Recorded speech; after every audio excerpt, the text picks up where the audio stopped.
Let's get right to KPIX5's Ann Makovic with the very latest at the live news desk. Ann. Well, the patient with a confirmed case of this virus is from Seattle, Washington. He lives just north of the city, and he's now isolated from the public in a hospital in Everett, Washington. He's a man in his 30s. He looks like he's going to eventually pull through this, but he had recently traveled to Wuhan, China, where the outbreak appears to have begun.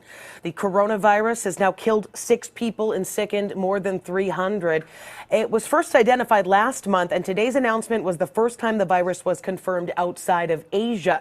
We also know the virus now can be transmitted from person to person, but the CDC said that it is unknown right now how easily or sustainably this virus is spreading, and that's prompting increased precautions for travelers in Asia. Travelers with masks, quarantine stations, and temperature checkpoints are common sights, and they're becoming more so now here in the U.S. There are screening stations at San Francisco International Airport, LAX, and JFK. They're now expanding that screening to Atlanta and Chicago. Taking a live look right now at SFO, where passengers arrive on direct flights from Wuhan, China, every Tuesday, Thursday, and Saturday. And right now they are immediately being pulled aside to fill out a questionnaire and have their temperature taken. They're not doing that at the airport in Seattle right now, which is where that man eventually went through. We also know that his flight from China was not a direct flight. So he went through 1, 2, possibly 3 other airports on his way to Seattle, but the CDC wasn't able to tell us at this point which one. Again, they say the risk to the public is low, but they do expect more cases here in the U.S. Back to you. There's growing concerns about the dangerous coronavirus from China. The number of cases has gone from a few dozen last week to nearly 300 now, and health officials have confirmed that the virus can spread from person to person. Gio Benitez is at JFK Airport here in New York, where they're now screening passengers from China. Good morning, Gio. Hey, George, good morning. Yeah, the World Health Organization is holding an emergency meeting tomorrow to talk about this virus as more and more people get sick in Asia. And now we're learning this morning that the number of deaths is also growing. This morning, a major development as U.S. officials work to learn more about the mysterious new coronavirus and keep it out of the country.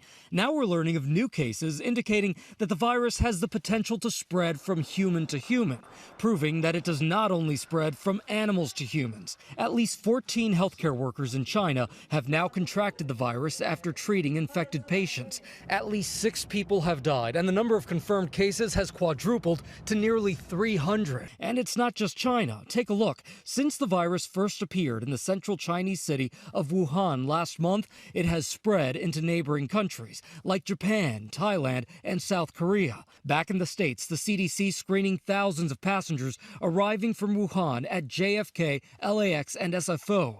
Officials checking temperatures, looking for symptoms similar to the common cold, flu, or even pneumonia as travelers enter the country. At this train station in Hong Kong, passengers getting screened for the virus right off the train. Our Bob Woodruff speaking to one American tourist at the station who decided to cut his visit short. Is it kind of frightening at all to you that this is starting to spread? Oh yes, of course, that's why I'm going home.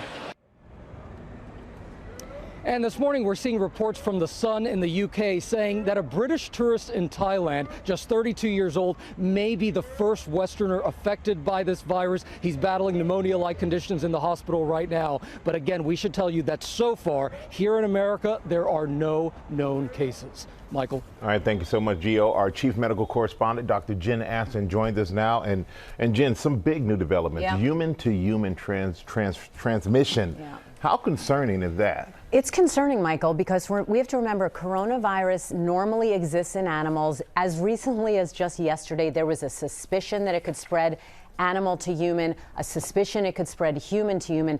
Now that's confirmed. And obviously for most people, it's easier to avoid contact with animals than it is to avoid contact with other humans. And then what about the fact that 14 medical workers, they've been sick as well? Yeah, that's also significant. According to Chinese reports, all 14 medical workers were taking care of one patient.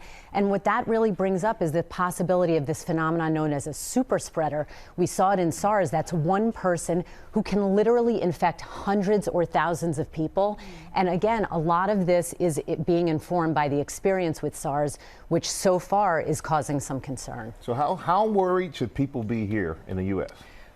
Listen, we have to emphasize this is a dynamic and evolving situation. U.S. public health officials are still saying that the risk to the U.S. population is low, but we have to be clear. We don't yet know how this virus spreads.